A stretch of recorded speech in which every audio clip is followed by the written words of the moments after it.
Yo lo que hago es para facilitar un poco el acceso a los talleres, de forma de que no, pues no tengan que ir a buscar el link, ¿cierto? Sino que de una vez les envío la invitación al correo y pues ya les va a aparecer en el calendario y es mucho más fácil para que ustedes se familiaricen y puedan acceder más fácilmente con a los, pues a los espacios que están programados. Entonces yo de una vez los incluyo ahí en la lista de invitados para quienes de pronto deseen y aún no estén ahí inscritos. No sé si de pronto de los chicos nuevos que no sean, pues que no habían de pronto participado, si alguno tiene alguna duda, algo que quieran resolver. Mientras empezamos. Profe, en esta nacional posiblemente vamos a dar un breve resumen de todo lo dado, ¿es así? Exacto, entonces ya vamos a trabajar, ya les voy a mostrar que vamos a trabajar. ¿Listo? Entonces, voy a darle por acá compartir. Con relación a estos dos temas, recuerden, en el chat tienen los dos links, el de la carpeta compartida del Drive, que no tienen que pedirme permiso ni nada, simplemente acceden con su correo electrónico institucional y pueden acceder a esa carpeta. Y está el link también del canal de YouTube. Ese es como donde van a encontrar los dos recursos de información que manejamos. Y adicionalmente me pueden dejar entonces su correo electrónico institucional y yo ahí los incluyo para que puedan, yo ahí los incluyo para que les llegue la invitación a los encuentros y les sea mucho más fácil poder participar y conectarse, además de que les manda pues como el recordatorio antes de que iniciemos, entonces es mucho más fácil lograr la participación en el taller. ¿Listo? Bueno, entonces ahora acá, espérenme que solo pantalla de PC, ¿y qué pasó?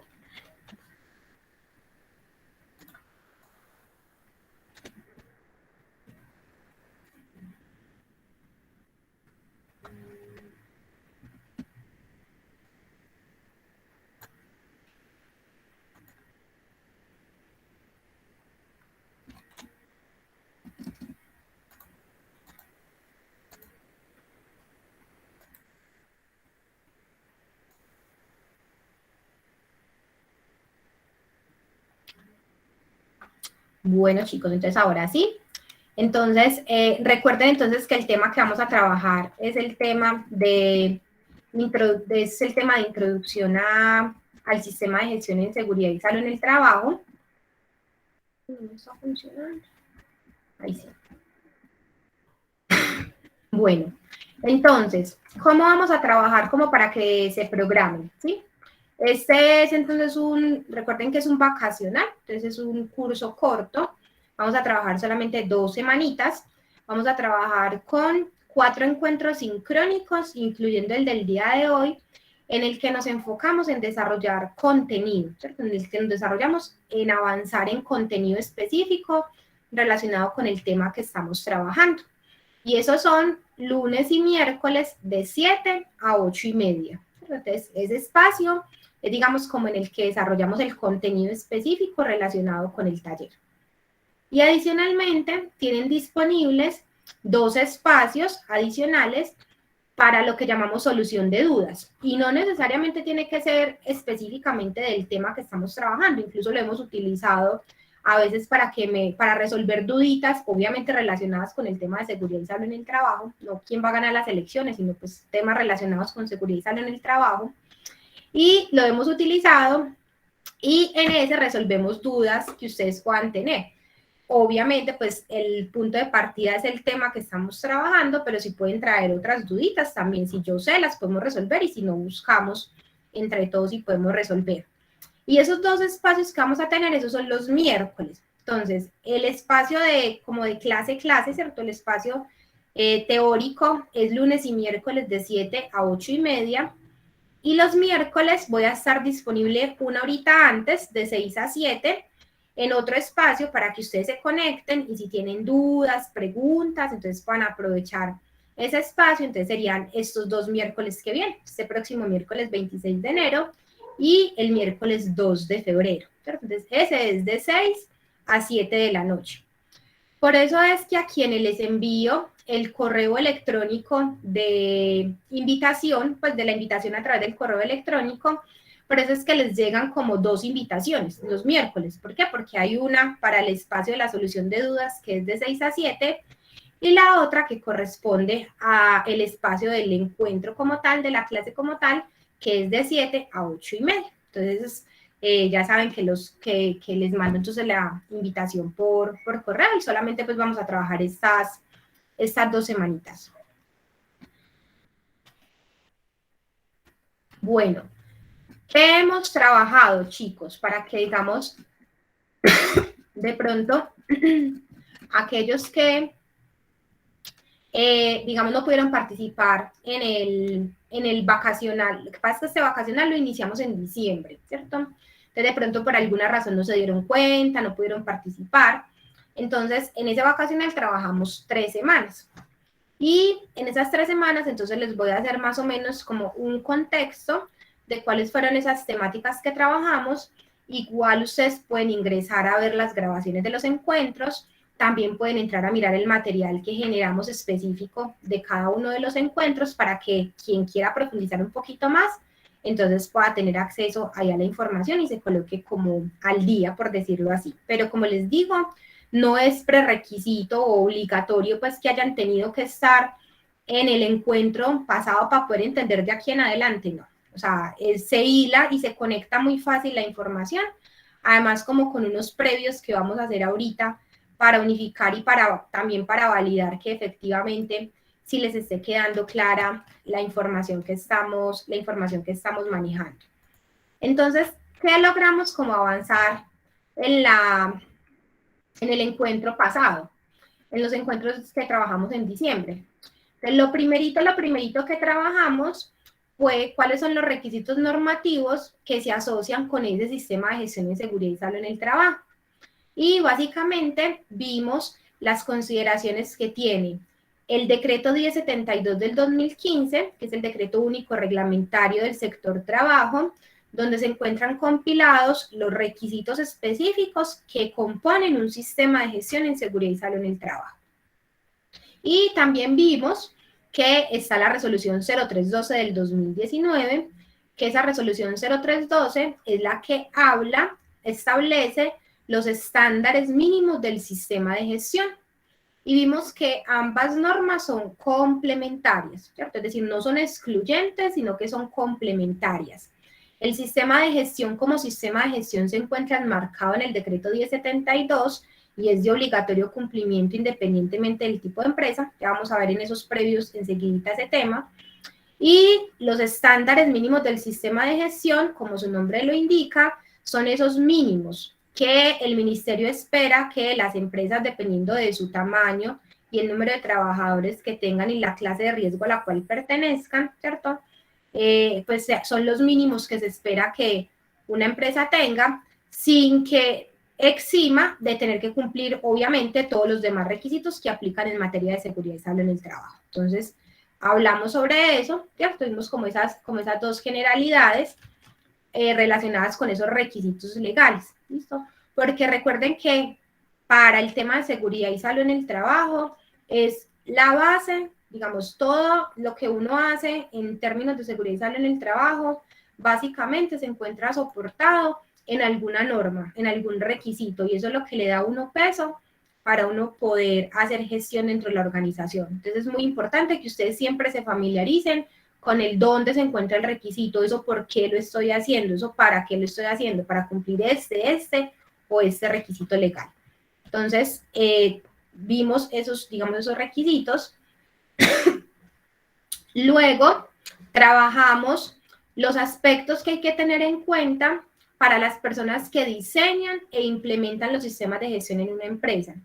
Entonces, vimos los requisitos específicos que establece la resolución 0312, en los cuales me define cuáles son, digamos, los perfiles que pueden diseñar e implementar un sistema de gestión en seguridad y salud en el trabajo, dependiendo, obviamente, del tipo de empresa. Y que para el tema de sistemas de gestión en seguridad y salud en el trabajo, las empresas son como de uno de 4 grupos.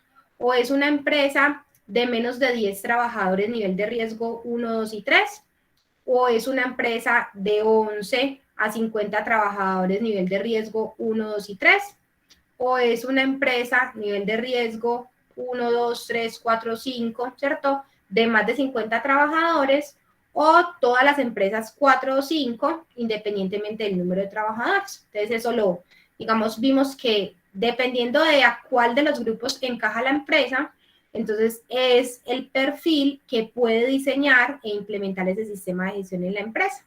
Y que básicamente eso se cruza con el tema de los alcances de las licencias en salud ocupacional, en seguridad y salud en el trabajo, y con el cumplimiento básicamente de una experiencia laboral y el curso de 50 horas del sistema de gestión en seguridad y salud en el trabajo, o de 20 horas si es una recertificación. Entonces vimos como esa información específica. Luego vimos cómo el sistema de gestión en seguridad y salud en el trabajo que se encuentra establecido en el decreto 1072, cómo ese sistema de gestión responde a un ciclo de mejora continua, que es lo que llamamos el ciclo PHBA. Entonces vimos esas 40 actividades que componen, perdón, esos 40 requisitos que componen el sistema de gestión en seguridad y salud en el trabajo, cómo se distribuyen cada uno en una etapa del sistema de gestión, en una etapa del ciclo PHBA, que recuerden que el ciclo PHBA es un ciclo de mejoramiento continuo en el que tenemos 4 fases: la fase de planeación, la fase de ejecución, la fase de verificación y la fase correctiva o la fase del actuar. Entonces vimos cómo cada uno de esos 40 requisitos que componen el sistema de gestión definido en el decreto 1072, cómo se distribuyen en esas 4 fases y cómo entonces se hila o se, digamos, cómo se enmarca los sistemas de gestión en seguridad y salud en el trabajo en esos ciclos de mejora continua, que es lo que llamamos, digamos, los ciclos de mejoramiento continuo, ¿cierto? Entonces, vimos cómo se establecen. Y de forma muy general, ¿cierto? Abordamos los estándares mínimos, que son 60 estándares en total, y vimos cómo esos estándares mínimos le aplican a cada uno de los grupos de empresa de los que hablábamos, ¿cierto? Entonces, si la empresa es una empresa muy chiquitica y para el ministerio las empresas son pequeñas en materia de riesgos laborales, si son empresas de menos de 10 trabajadores y su nivel de riesgo es 1, 2 y 3. Sigue el siguiente grupo de empresas, que son las empresas también nivel de riesgo 1, 2 y 3, pero ya con más trabajadores, que está en el rango de 11 a 50 trabajadores. Y están todas aquellas empresas que tengan más de 50 trabajadores de cualquiera de los 5 niveles de riesgo, o aquellas empresas niveles de riesgo 4 o 5, independientemente del número de trabajadores. A modo de recorderis, ¿cierto?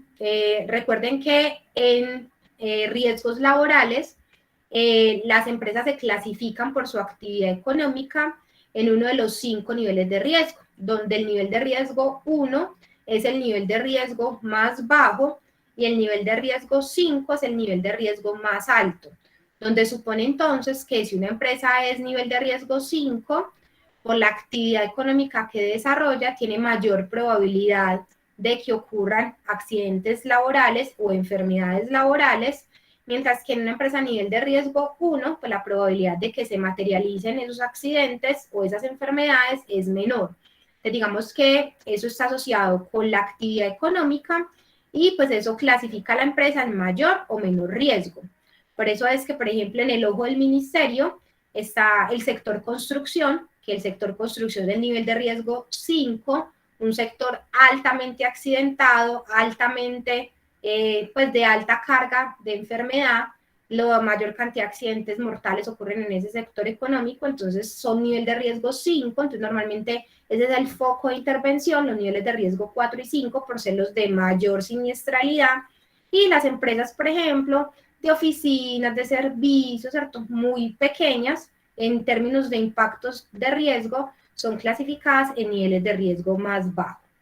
Digamos que terminamos como mirando ¿Cuáles eran esos estándares? Que vimos básicamente que al primer grupo de empresas les aplican 7 estándares, al siguiente grupo de empresas que son como las medianas les aplican 21 estándares, y a las empresas más grandes les aplican los 60 estándares completos. Eso fue como lo que trabajamos, digamos, de forma un poquito pues en detalle, ¿cierto? Pues profundizamos en cada uno de esos temas en el bloque pasado, ¿cierto? Entonces, en esas 3 semanas que trabajamos en el bloque pasado, trabajamos estos temas, ¿cierto? Y la idea entonces, la idea de estas 2 semanitas es que podamos entrar en profundidad en el tema de los requisitos asociados con los estándares mínimos, para que ustedes puedan identificar y se vayan familiarizando específicamente con cada uno de los requisitos. O sea, vimos cuántos requisitos les aplicaban, vimos la lista de chequeo, de hecho ustedes tienen una lista de verificación compartida ahí en la carpeta Drive, donde está la forma en cómo se hace la puntuación, cómo está ponderado la lista, pero como tal no exploramos de manera detallada cada uno de los requisitos. Entonces la idea es que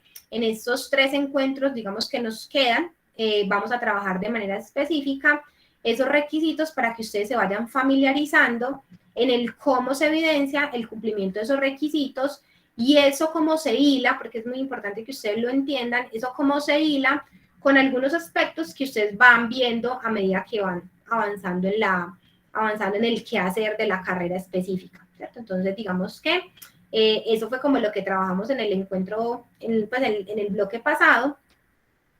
Y digamos que como para unificar un poco criterios, traje algunos aspectos que quisiera como que compartiéramos, porque digamos que quienes ya trabajaron en el taller conmigo, digamos en el bloque pasado, deberían de tener claros estos aspectos relacionados entonces con el tema de sistema de gestión en seguridad y salud en el trabajo. ¿Listo? Es decir, haber hecho este taller que ya estamos trabajando, que ya pues que trabajamos, deberíamos tener en términos de criterios unificados estos elementos. Es decir, no debería haber dudas en ninguno de estos elementos que vamos a abordar para que tengamos como el mismo nivel de entendimiento en materia de seguridad y salud en el trabajo relacionado con sistemas de gestión.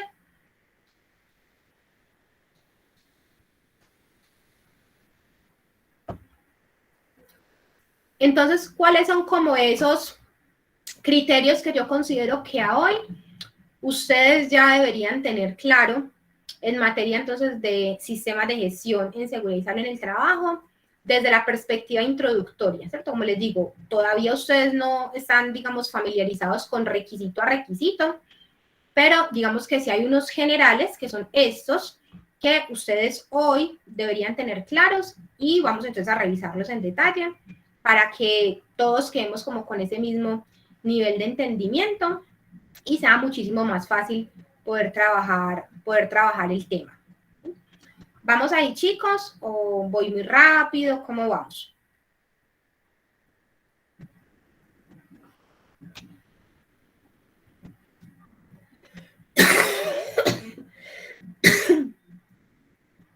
Profe, vamos bien.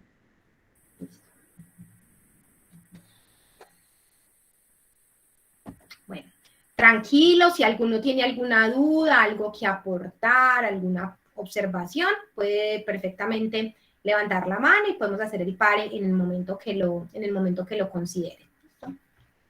Bueno, entonces vamos a abordar 2, 4, 6, 7, estos 7 temas que me parece importante que ustedes los tengan claros y que les sirve tanto a quienes ya trabajaron el bloque pasado para reforzar conceptos y para quienes apenas inician en el taller, pues digamos que puedan tener como esos previos muy claros y sepan cómo de qué. Excelente, profe.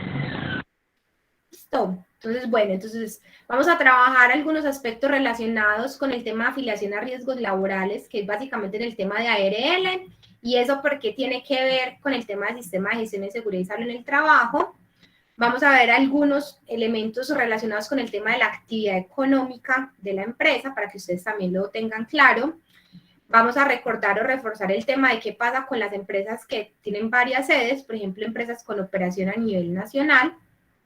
El concepto de trabajadores versus empleados, que es fundamental acá, porque acuérdense que siempre hacemos referencia al número de empleados. Entonces, eso es importante que para ustedes quede claro.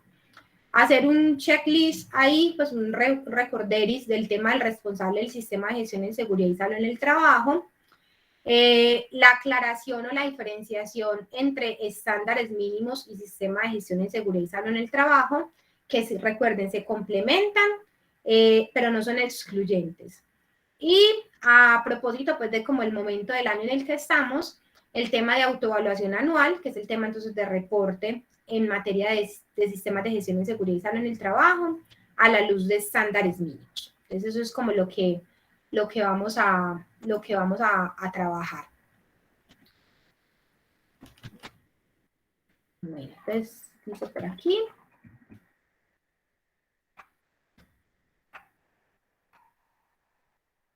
Me perdió la presentación. Bueno, es lo primero que es importante que tengamos en cuenta.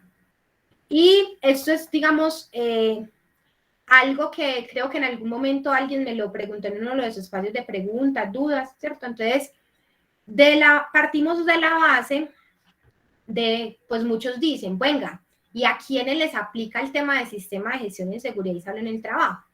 Entonces, básicamente partimos del hecho, ¿cierto? De que, como para que ustedes se hagan una idea, de que toda empresa que se encuentre afiliada a una administradora de riesgos laborales y por ende tenga empleados directos, pues básicamente es objeto de tener que implementar o dar cumplimiento al tema del sistema de gestión en seguridad y salud en el trabajo.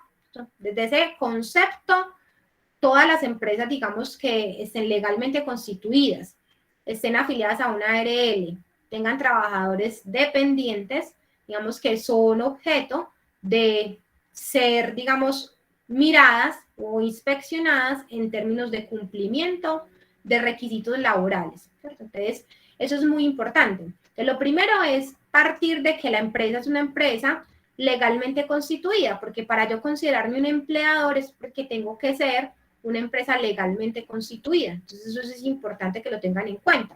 ¿Cómo así, profe? Entonces, yo les digo, sí, o sea, mínimamente es una persona que tiene RUT, Cámara de Comercio, ¿cierto? Y digamos que eso hace que ese negocio, por más pequeño que sea, se encuentre legalmente constituido.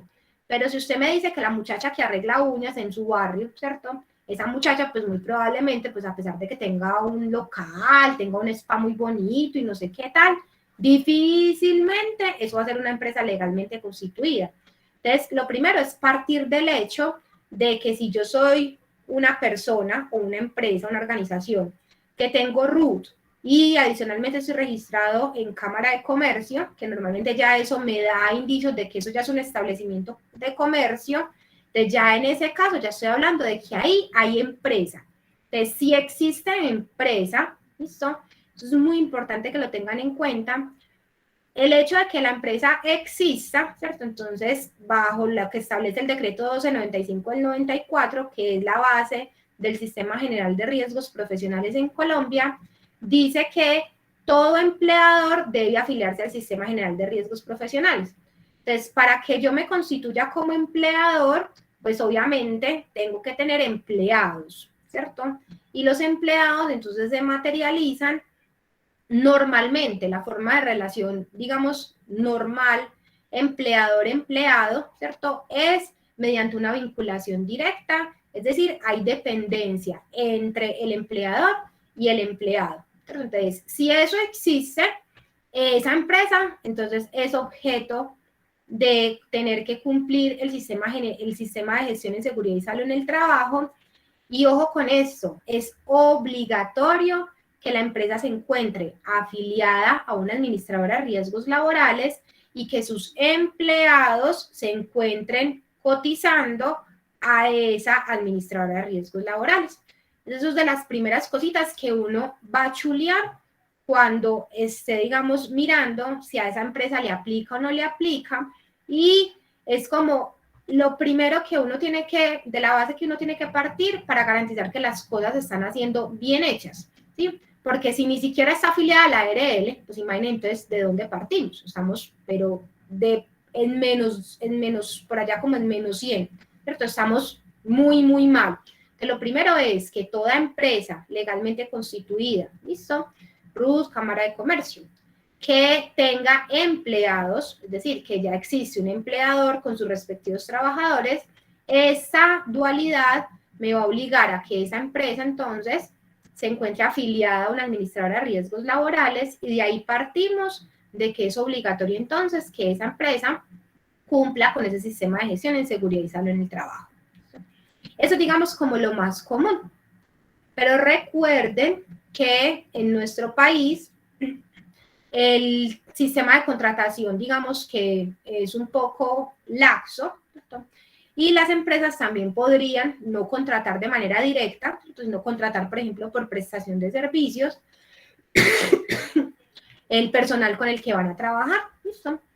Y en ese caso, ¿listo? No se les olvide entonces que también existe, digamos, una obligación específica o puntual declarada con relación a ese empleador y así el personal esté contratado por prestación de servicios.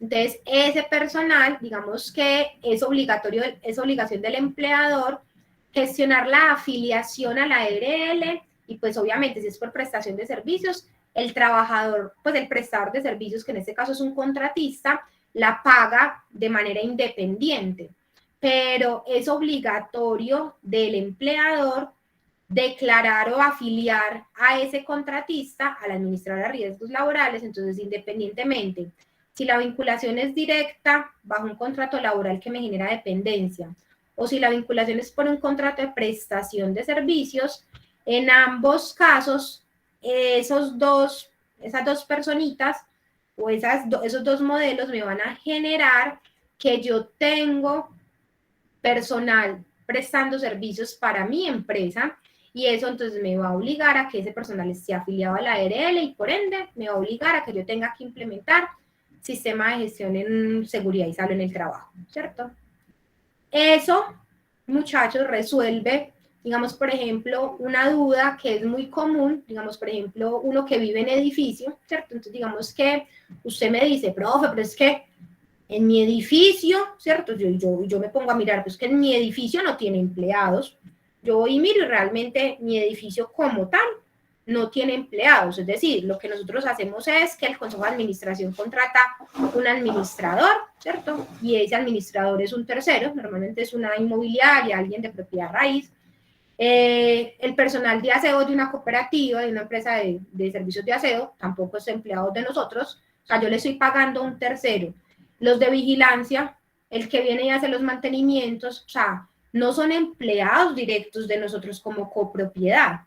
Pero si usted se pone a analizar, entonces ahí lo que usted está constituyendo son contratos de prestación de servicios que usted los está pagando como copropiedad. Entonces, en ese caso, a pesar de que usted no tiene empleados directos, si usted no tiene nadie contratado directamente al que mensualmente le paga el salario, sino que usted tiene son contratistas que valen bajo la figura de prestación de servicios. Entonces, en ese caso, uno tiene que garantizar que esos contratistas se encuentren afiliados a la administradora de riesgos laborales por ese contrato que usted les está haciendo. Entonces, miren que ahí no son dependientes míos, pero sí son trabajadores de la copropiedad. Entonces, por eso es que a un edificio, ¿cierto? A una copropiedad, por ejemplo, le exigen tener implementado un sistema de gestión de seguridad y salud en el trabajo. Así solamente tenga los vigilantes, así solamente tenga los del aseo, ¿cierto? Entonces, esa existencia de esa figura y una copropiedad, ¿cierto? Por ejemplo, para poder recoger los fondos de las administraciones, tiene que estar legalmente constituida. Eso no lo puede recoger Pepito Pérez a nombre personal. Eso tiene que estar constituido desde la perspectiva legal. Entonces, miren que son casos muy extremos que uno a veces como que dice, pero ¿y por qué les aplica? Entonces, les aplica básicamente porque hay algún tipo de vínculo laboral y ese vínculo laboral entonces me obliga a que esas personas estén afiliadas a la ARL. una empresa que no esté afiliada a la ARL, ¿cierto? ¿Cierto? Que es, por ejemplo, una empresa que no tenga empleados bajo ninguna figura, ¿cierto? Que uno no entendería muy bien, pues, cómo sería el modelo, pero si no tiene empleados bajo ningún esquema, pues, bajo ninguna figura, pues, en ese caso, pues, digamos que ahí no hay materia, pues, no se constituye el tema de obligatoriedad para implementar sistema de gestión, ¿cierto? ¿Por qué? Porque no se están constituyendo como los requisitos de los que estamos hablando. Entonces, muy importante aprender a identificar ese tipo de condiciones, ¿cierto?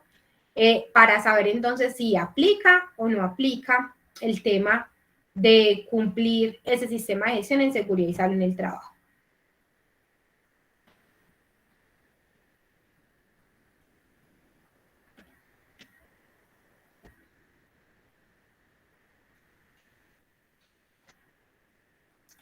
Bueno, entonces, suponiendo que sí le aplica, ¿cierto? Entonces, ahora, recuerden que esto viene, el tema de qué me aplica en temas de estándares mínimos, está asociado con el nivel de riesgo.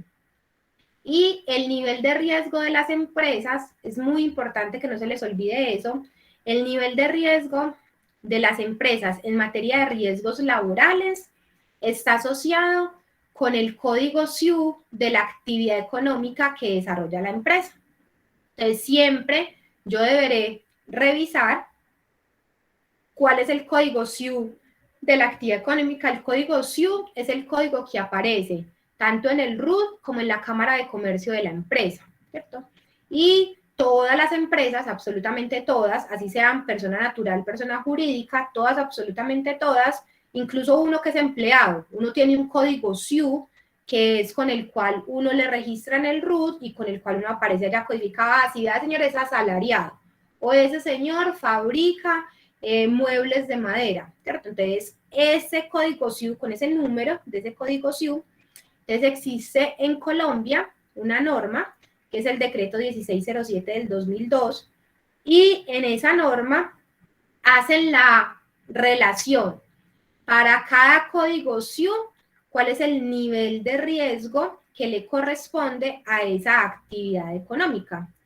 Significa que si yo soy una empresa cementera, entonces con ese código SIU, yo voy y busco en el decreto 1607 y ahí me va a aparecer que para ese código SIU el nivel de riesgo de esa actividad económica es 5.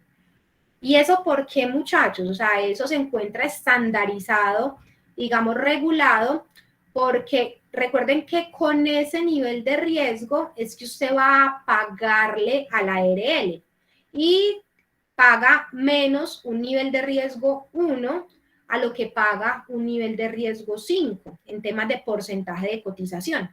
Entonces, miren que si, por ejemplo, eso no estuviera estandarizado, es decir, eso no estuviera regulado, recuerden que esto es una competencia. ARLs hay varias, ¿cierto? Si ustedes se ponen ahí a pensar, entonces ustedes tienen Positiva, que es la del Estado, ustedes tienen a Colmenos, ustedes tienen a Sura, ustedes tienen a Colpatria, ¿cierto? Entonces uno empieza a mirar y el paquete de ARLs es, ¿cierto? Son varias.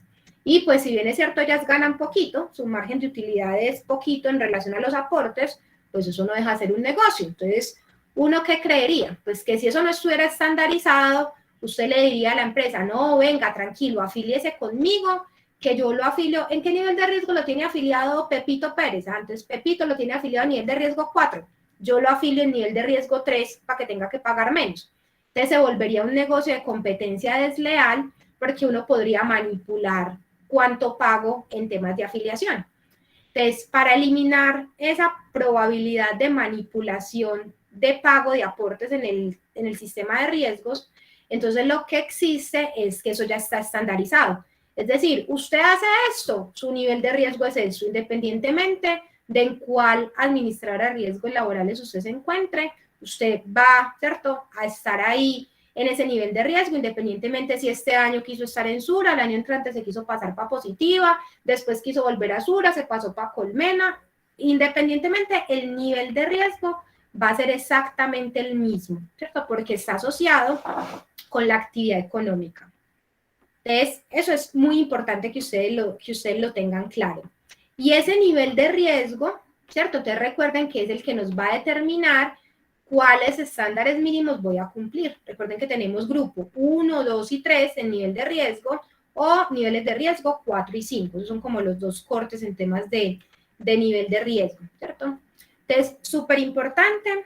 Y ojo con eso, uno a veces, eso es, digamos, como para ustedes que van a llegar inmersos al mundo laboral, vale la pena, qué pena chicos, se me pasó la presentación, vale la pena que cuando uno entra a trabajar a la organización, uno se haga ese chequeo ante la ARL y uno haga ese cruce de que efectivamente uno sí esté en el nivel de riesgo que corresponda, ¿cierto? Eso es muy importante, ¿cierto? Eso es muy importante porque ese esquema de afiliación lo vigila la unidad de gestión, es una unidad de gestión que hace esa vigilancia, y ya me ha tocado casos, muchachos, en los que ha tocado pagar una reclasificación por mala clasificación inicial en la ARL, póngale, de una empresa de hace muchos años, ¿cierto? Y se quedaron ahí, y ni la ARL se dio cuenta y la empresa tampoco preguntó. Y por allá hicieron una fiscalización de aportes y se dieron cuenta de que usted estaba pagando muy poquito en riesgos laborales. Y fueron y miraron y dijeron, es que qué pena, es que él no era nivel de riesgo 1, era nivel de riesgo 2. Entonces debe tantos millones de pesos. Entonces siempre es bueno que cuando uno no participó en el proceso de clasificación ante la ARL en el nivel de riesgo, uno sí se dé la chequeadita, coge uno el RUD y la Cámara de Comercio de la empresa y buscan el decreto 1607, ¿cierto? Y dice ahí, ve, sí, esa actividad económica, el nivel de riesgo tal, y se va y se fija usted en la ARL cómo está pagando, y con eso uno queda tranquilo. Es muy importante que aprendan a hacer ese ejercicio en temas de actividad económica y nivel de riesgo, ¿cierto? Ahora, también es importante, y lo comentábamos en los espacios pasados, el tema de los centros de trabajo y reclasificación. Entonces, miren, resulta que las empresas tienen una actividad económica principal. Es decir, yo soy una empresa que hago una carpintería. Yo soy una empresa que hago muebles, tengo mi taller, ¿cierto? Pero resulta que en ese qué hacer yo puedo tener dos escenarios. Puedo tener que yo solamente tenga declarada esa actividad económica, es decir, que como organización solamente tenga declarada una actividad económica. Y pues ahí no hay inquietud, no hay duda. Pero yo también puedo tener actividades económicas secundarias. Y eso es muy importante que uno lo revise, porque si las actividades económicas secundarias que usted como organización tiene generan un nivel de riesgo, es decir, una exposición a un nivel de riesgo diferente al de la actividad económica principal, ¿cierto?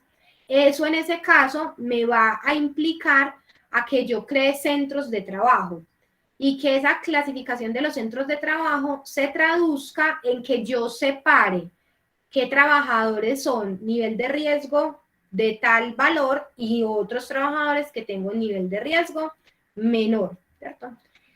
Para que me lo entiendan un poco más claro, ojo con eso, y esos centros de trabajo no son sedes, es decir, no son sedes físicas de la empresa, como para que ustedes se hagan una idea.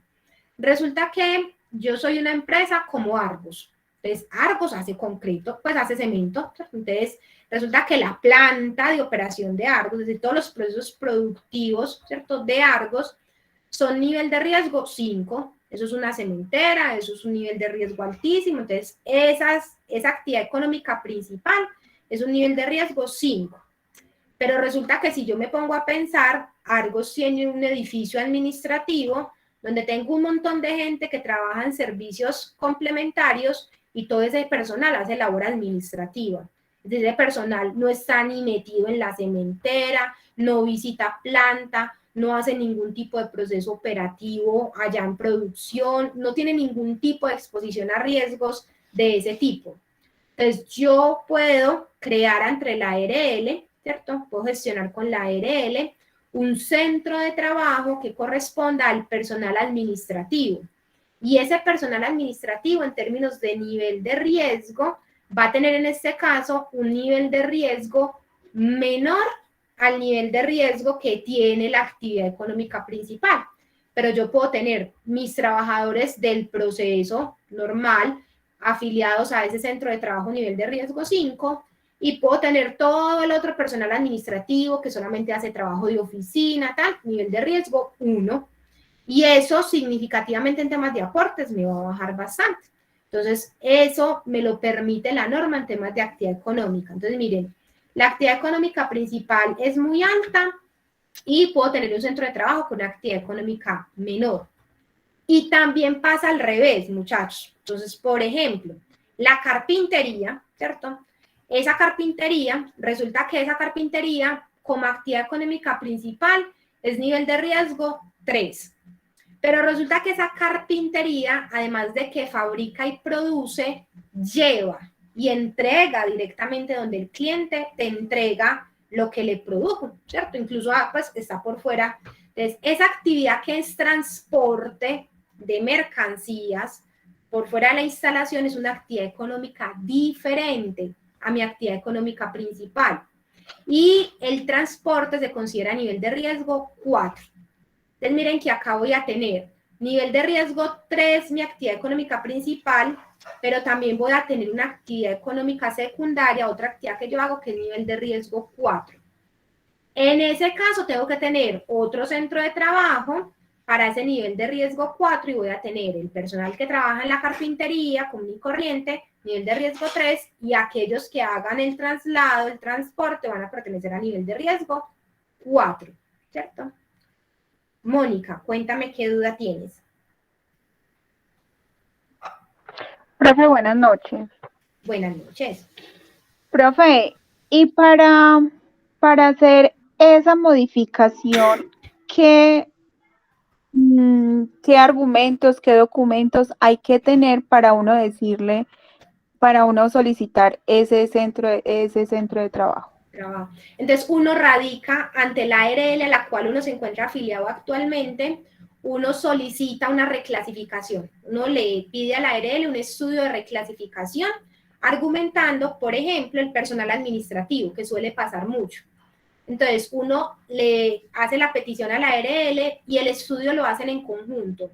Entonces, normalmente van del área comercial de la ARL, hacen la verificación y hacen un listado de qué personal es nivel de riesgo, por ejemplo, 1 y nivel de riesgo 5. Y dejan, digamos, mediante oficio ese estudio de reclasificación. Pero se hace directamente la petición a la ARL a la que uno esté afiliado. Y se llama así, una solicitud de reclasificación por centro de trabajo. Y ellos tienen que ir a pues ellos van, verifican, o sea, ellos van y verifican en sitio, o sea, hacen todo el proceso de documentación para poder argumentar que hay un centro de, o sea, que existe, digamos, ese centro de trabajo.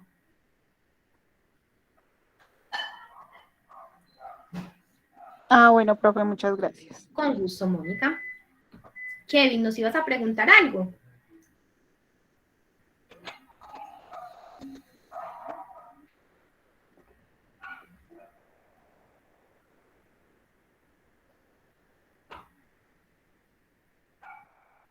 Bueno, parece que no.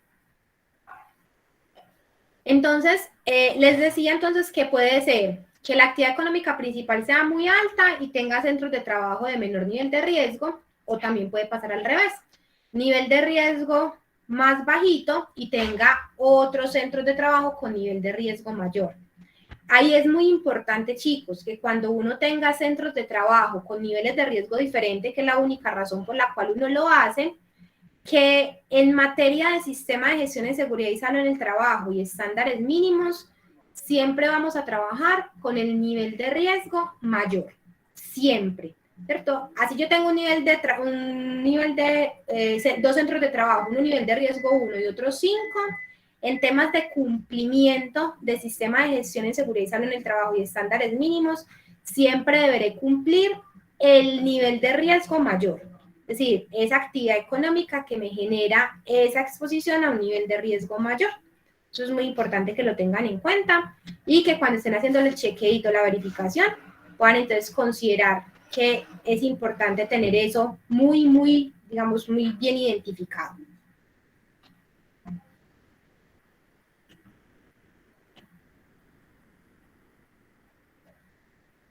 Bueno, con relación al tema de las empresas que tienen varias sedes, ¿sí? Si yo tengo, por ejemplo, una empresa, que pasa mucho, empresas con operación a nivel nacional, ¿cierto? O, por ejemplo, en Antioquia, y tengo sede en Oriente, por allá en el Bajo Cauca, en el Chocó, ¿cierto? Entonces, tengo varias sedes. No significa que en materia del sistema de gestión, entonces yo tenga que tener un sistema de gestión en cada una, diferente en cada una de esas sedes, ¿no? El sistema de gestión en seguridad y salud en el trabajo y los estándares mínimos se hacen a nivel de empresa, es decir, a nivel de NIC, de razón social. Entonces, si yo soy una única razón social con varias sedes en diferentes lugares, digamos que yo solamente reporto un sistema de gestión o debo cumplir un único sistema de gestión en seguridad y salud en el trabajo con sus respectivos estándares mínimos, lo que sí debo garantizar es que las acciones de implementación de ese sistema de gestión de seguridad y salud en el trabajo tengan cobertura en todas las sedes que yo tenga. Entonces vamos a hacer un ejemplo, una empresa como Postobón, ¿cierto? Entonces una empresa como Postobón es una empresa que tiene como 20 plantas a nivel país y no sé cuántos centros de distribución, es decir, es un monstruo en todo el país. Pero resulta que Postobón no tiene sino un solo NID, es decir, un único NID. Para ese único NID, es decir, para esa única razón social, yo voy a tener un único sistema de gestión. Lo que voy a garantizar es que ese sistema de gestión se encuentra implementado en todos, absolutamente todos los centros de trabajo que tenga la organización.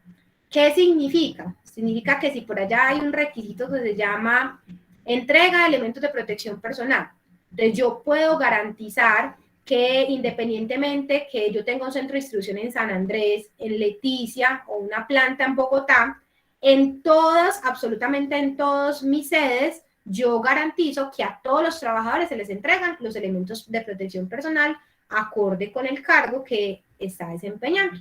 Entonces, la implementación sí debo evidenciarla en todas las sedes, pero como sistema de gestión solamente va a tener un único sistema que debe dar cobertura a todas mis sedes a nivel país. Kevin, cuéntame. Profe, tengo una duda respecto al tema de los tipos de riesgo que se puede presentar en, digamos, en una distribuidora de café, por ejemplo. En una que, perdón, Kevin, no te escuché.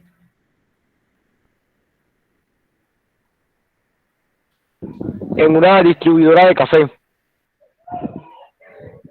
O sea, los tipos de riesgo que se podían presentar en el tema de fabricación. O sea, ya después de beneficio.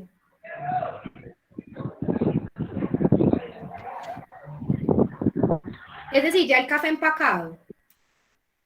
No, señora. Pues digamos que en todo el tema del proceso, o sea, en el tema de la obtención de materia prima, el tema de la producción y la distribución, o sea, los tipos de riesgos que se pueden presentar en una distribuidora. Ok, mira, entonces digamos, pero me estás preguntando es por la clasificación de la actividad económica. Sí, profe, lo que pasa fue que estaba siendo un poco pesada y me sacó de la sesión, entonces por ese motivo no le alcancé a preguntar cuando estaba hablando de la actividad económica. Ah, no, tranquilo, no te preocupes. Entonces, mira, ahí la clave es saber contablemente cómo está creada la empresa, es decir, esa distribuidora, cómo está creada. Entonces, lo que hay que verificar, ¿cierto? Es en el RUS de la empresa, ¿cierto? Cómo está creado, digamos, desde la perspectiva contable, porque ese código SIU, ese código de la actividad económica, lo creas el contador. Es decir, el contador es quien define cuál es la mejor actividad económica que representa a mi empresa, ¿cierto? A lo que yo hago. Entonces, estando definido eso, entonces lo que hay que mirar es en el RUT o en la Cámara de Comercio de la empresa, cuál es el código de la actividad económica. Y en función de ese código de la actividad económica, entonces lo que vas a hacer es que vas a buscar cuál es entonces ese nivel de riesgo al cual está asociado. Sin embargo, ¿cierto? Acá a modo de ejemplo, para que resolvamos la pregunta para que resolvamos la pregunta de Kevin y le quede un poco más claro, les voy a mostrar acá un archivo para que ustedes se hagan una idea, ¿cierto? Entonces, yo en este archivo, ¿cierto? Está consolidada la información de ese decreto 1607. Entonces, resulta que en el decreto 1607 están los códigos SIU, ¿listo? Y asociados con ese código SIU van a estar entonces las clases de riesgo asociadas con ese código SIU, que es lo que establece el decreto 1607. Entonces, por ejemplo, vamos a ver entonces qué opciones me da, ¿cierto? Entonces yo le voy a colocar por acá café. Listo, entonces dice, si yo le coloco la palabra café, entonces me dice, hay cultivo de café, hay descafeinado, tostión y molienda de café, hay expendios de comidas preparadas, otros derivados del café, trilla de café.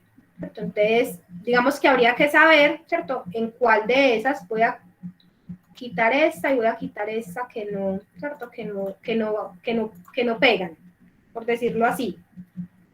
Entonces, digamos que, mira que tanto la trilla de café como el proceso de descafeinado, tostión y molienda, ¿cierto?, digamos que clasifican el nivel de riesgo 3. Y el cultivo, si yo solamente me dedicara al cultivo de café, sería nivel de riesgo 2. Entonces, mira, por ejemplo, acá dice empresas dedicadas a la producción especializada de café, trilla de café hace referencia a empresas dedicadas a la molienda, y por ejemplo este dice descafeinado, tostión y molienda de café, descafeinado de café.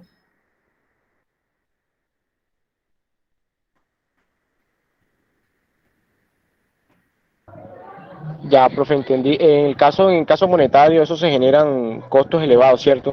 No estoy mal. En el tema de la seguridad, ¿cierto? Exacto, entonces recuerden que eso varía, ¿cierto? Entonces, para cada nivel de riesgo, 1, 2, 3, 4 y 5, ¿cierto? Para cada uno existe un porcentaje de aportes, ¿cierto? Entonces, supóngase que mi empresa se gasta mensualmente en pago de nómina 10 millones de pesos, ¿cierto? Digamos que eso me vale la nómina del mes a mí como empresa. Entonces vamos a mirar acá, yo veo si tengo por acá abierto el decreto 1072 para que ustedes no lo tengo abierto, pero eso no me demora mucho. Entonces, supóngase que su empresa, la nómina le vale 10 millones de pesos, ¿cierto? Entonces, el hecho de que la nómina, tarifas de riesgos, ARL.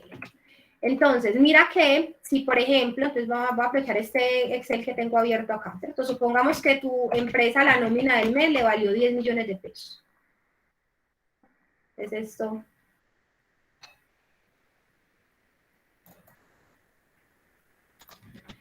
Entonces, ¿cómo se paga la ARL? ¿Cierto? Entonces, si, por ejemplo, fuera nivel de riesgo 2, ¿cierto?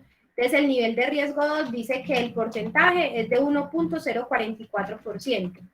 Esto es nivel de riesgo 2. Pero si fuera nivel de riesgo 3, ¿cierto? Ya el porcentaje de aporte es 2.436. Entonces, mira que eso, en temas de plata, eso es muy significativo. Por eso es tan importante que tú, digamos, tengas muy claro cuál es realmente el nivel de riesgo al cual debe estar afiliada tu empresa, porque mira que esto, ¿cierto? En términos de aportes, ¿cierto? Entonces, mientras que acá, ¿cierto? Solamente pagarías, digamos, 100.400 pesos en términos de aporte, ¿listo? Por esa nómina de 10 millones, acá estarías pagando más del doble en temas de aporte. Entonces, eso en una nómina de 10 millones, ¿listo? Ahora en una nómina de 100, ¿listo? En una nómina de 200 millones de pesos, entonces eso genera, digamos, un impacto significativo en temas de lo que yo pago mensualmente a la ARL, ¿listo? Nevis, cuéntame. Hola, buenas noches. Profe, tengo una duda, pues no sé si vaya pues como acorde al tema. Lo que pasa es que yo estoy realizando un acompañamiento en el municipio a los trapiches paneleros.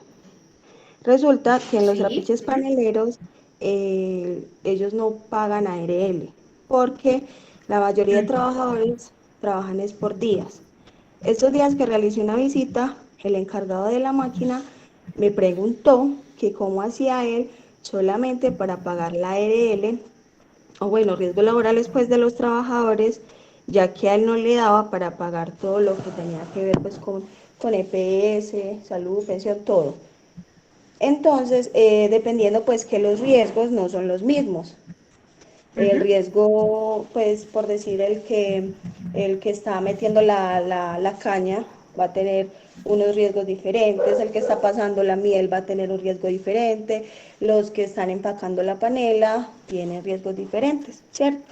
Entonces la duda de él era, ¿cómo puedo hacer yo para pagar la ARL a mis trabajadores si un día me trabaja uno, me trabaja otro solo 2 días, 3 días, entonces no, en ningún momento los va a poder pues como tener ahí, pues con la ARL.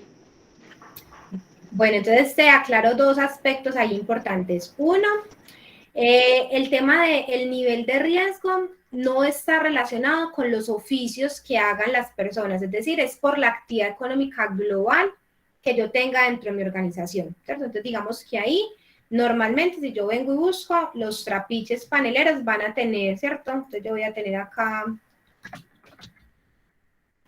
vamos a ver si le parece algo con panela. Por ejemplo, ¿cierto? Entonces, todo lo que tenga que ver con elaboración de panela, ¿cierto? Son nivel de riesgo 3, ¿cierto?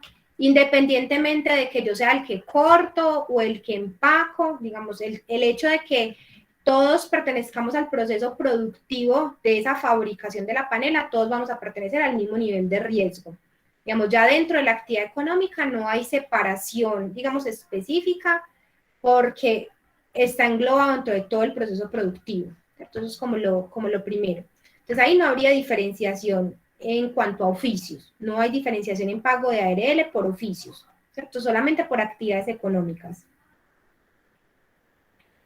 Y lo otro que me preguntas, ¿cierto? En el tema del pago de la ARL, ¿cierto? Entonces, digamos que ahí, digamos que toca, porque la ARL no se puede pagar proporcional, ¿cierto? Entonces, digamos que ahí digamos como que toca y no se paga retroactiva, a diferencia de, por ejemplo, salud y pensión, que yo sí puedo, o sea, que yo sí pago mes vencido, ¿cierto? Entonces, digamos que ahí obligatoriamente, es decir, yo tengo que darle cobertura a ese trabajador, digamos, por el mes completo, independientemente que me labore por jornales o por días. Entonces, digamos, como que un análisis de costo-beneficio que uno termina haciendo de, venga, ¿cuánto está pagando usted en materia de riesgos laborales versus cuánto le podría valer, ¿cierto? Si uno compara, realmente la ARL termina siendo muy barata a lo que podría llegar a costarle a un empleador si a ese trabajador le llega a pasar algo. Entonces, cuando uno hace como ese ejercicio y uno ve, ¿cierto?, que realmente, pues el costo, aunque termina siendo un poco elevado, en el largo plazo, ¿cierto?, es más rentable yo tenerlo afiliado a que si ese trabajador, por ejemplo, se me mata, lo que me valdría a mí pagar ese muerto de bolsillo mío. Entonces, es un costo-beneficio que toca, digamos, como manejar. Podrían, digamos, no sé, por ejemplo, en el sector cafetero, sé que las agremiaciones de caficultores han hecho, digamos, unos buenos esfuerzos en ayudar a gestionar y a subsidiar un poco ese tema pues es el tema de pago de seguridad social. Habría que mirar si de pronto desde la agremiación más, digamos, si de pronto como agremiación puedan hacer un poco más de fuerza y enfocarse, digamos, a conseguir un poco más de recursos para dar cobertura a ese tipo de afiliaciones.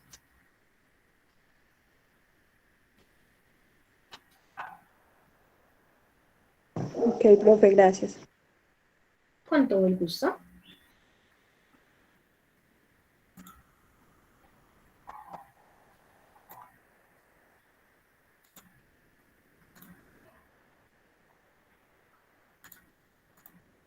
Bueno, entonces íbamos por acá.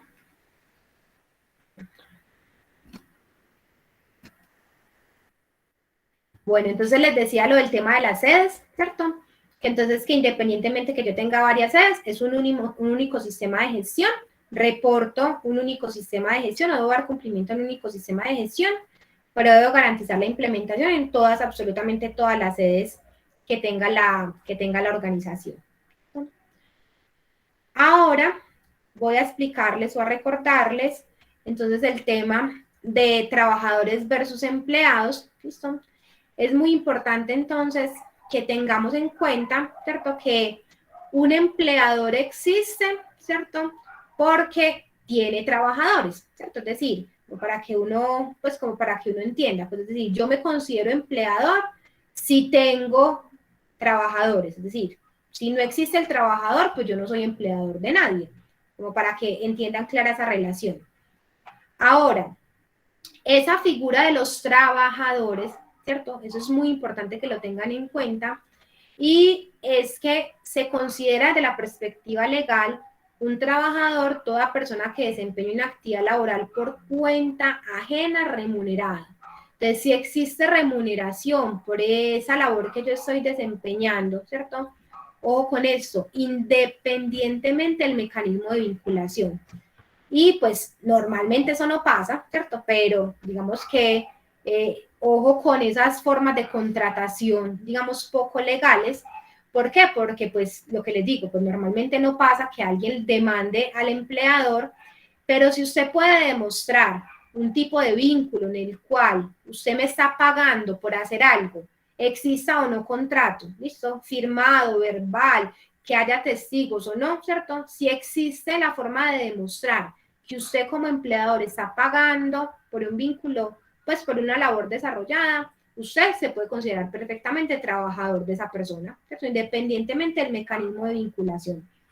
Entonces es muy importante que tengamos en cuenta eso, porque pues hay mucha informalidad en el tema de contratación. Entonces digamos que en ese tema de informalidad uno puede llegar a cometer errores, entonces hay que hacerle caer mucho en cuenta a quien es empleador, los riesgos en los cuales incurre por el hecho de hacer una mala contratación. Entonces es muy importante cómo hacerlos caer en cuenta en eso, porque desde el concepto de trabajadores, ¿cierto? Es decir, cuando yo estoy haciendo el análisis, yo debo tener en cuenta no solamente aquellos que tengo vinculados bajo modalidad de contrato laboral, que esos son los que llamamos directamente empleados, sino que para la norma se consideran trabajadores, además de sus empleados, que son los que tienen mi vínculo directo, los contratistas, que normalmente están legalizados bajo modalidad de prestación de servicios, y también se incluyen lo que son cooperados, trabajadores en misión, tercerizados e incluso los practicantes, porque a los practicantes también se les paga ARL.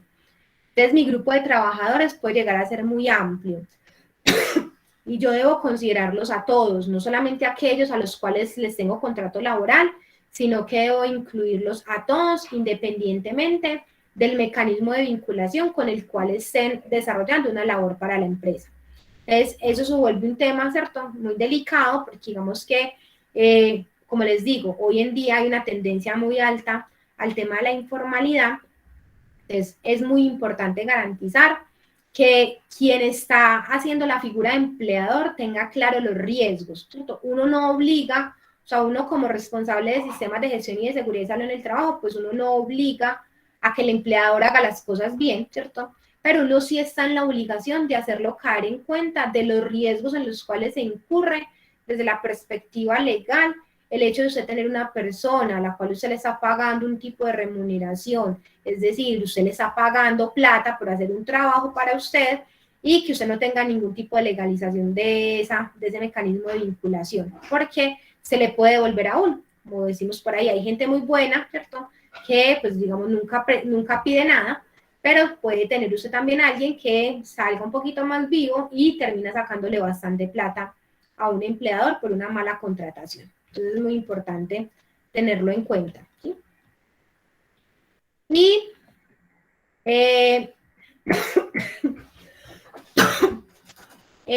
entre los criterios, entonces también es importantísimo recordarlo del tema del responsable del sistema de gestión en seguridad y salud en el trabajo. Recuerden que está explícito en la resolución 0312 y que es el responsable del sistema de gestión en seguridad y en el trabajo. Entonces recuerden que el que diseña es el que establece el cómo y el que implementa es el que ejecuta.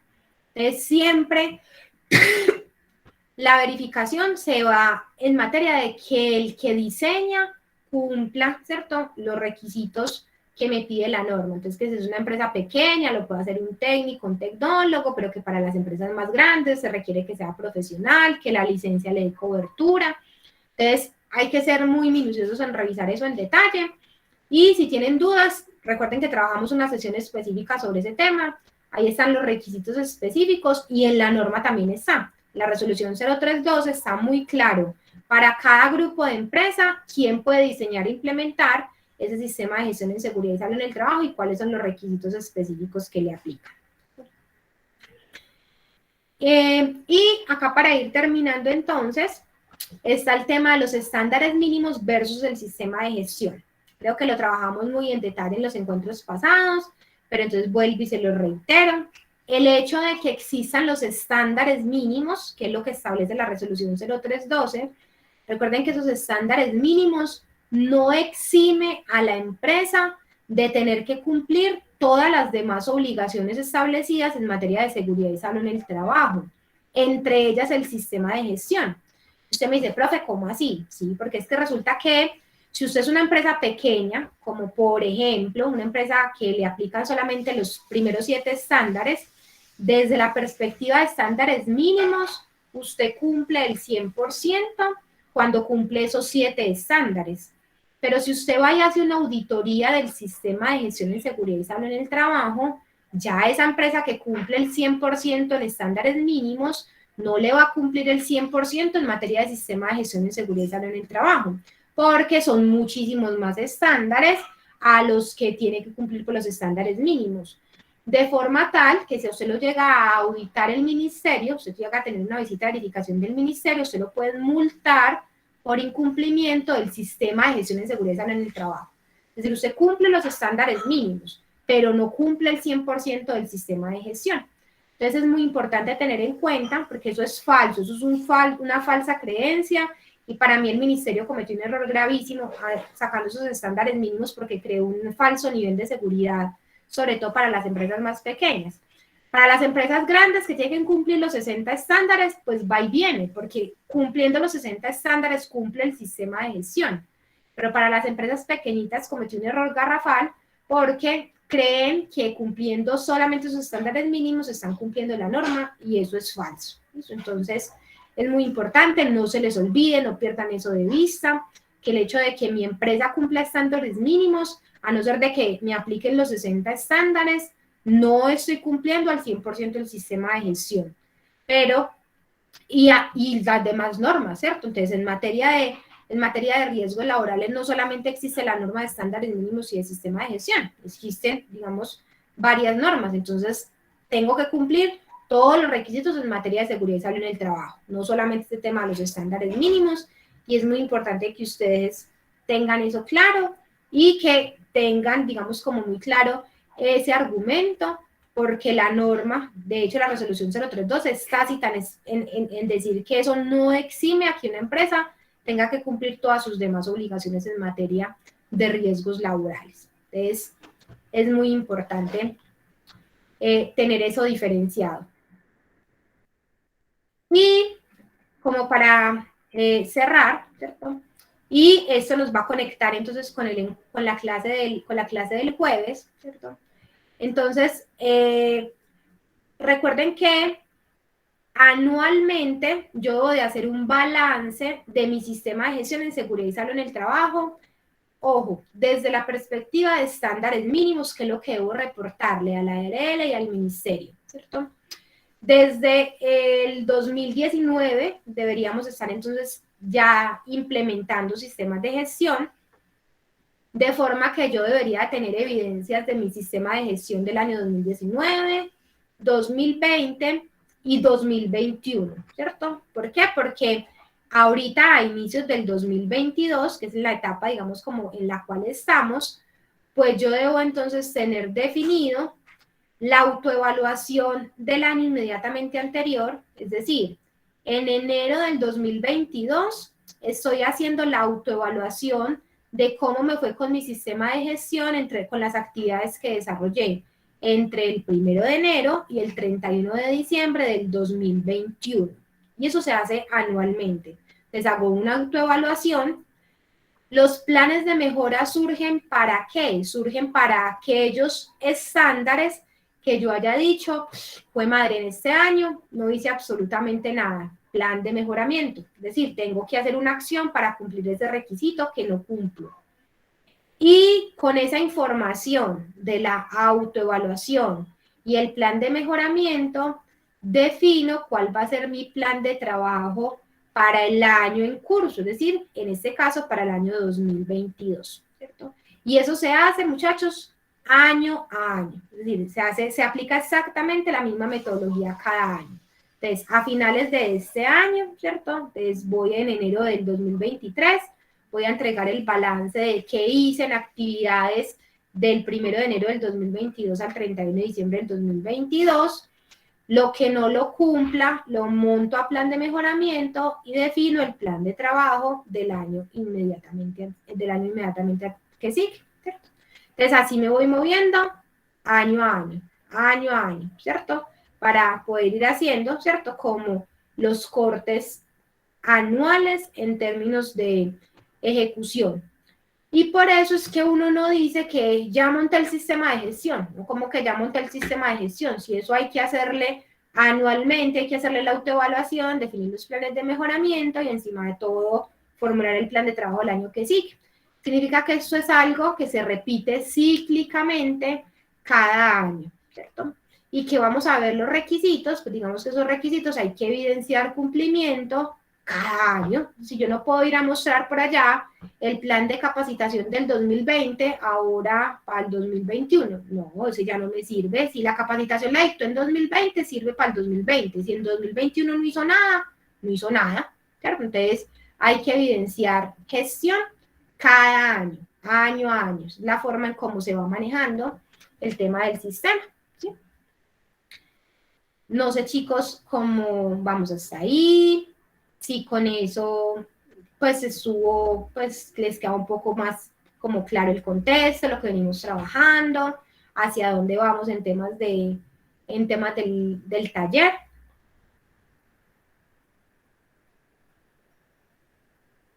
Profe, todo muy claro. Sí. Igual, de todas formas, si alguno tiene alguna duda, tienen mi correo. Espero que me hayan dejado sus correitos en el chat para también incluirlos en la base de datos. Y si tienen alguna duda específica, nos conectamos el miércoles. Recuerden que el miércoles tenemos espacio de solución de dudas a las 6 de la tarde y trabajamos en contenido en el espacio de 7 a 8:30 de la noche.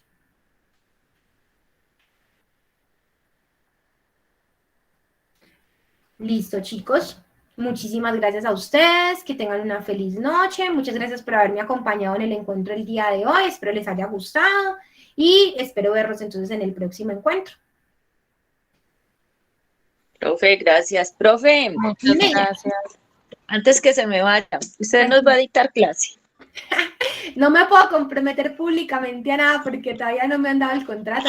Ay, No sé. profe, pero ¿cómo es que? Bueno, listo, profe.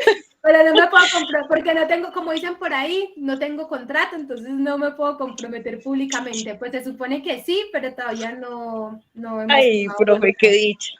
Ojalá, profe. Estamos ansiosos, profe. No, esperemos que sí, Diana. Ojalá, profe, que sí. Bueno, profe, feliz noche. Bueno, con todo el gusto, chicos. Una feliz noche para todos. Compañeros, feliz noche.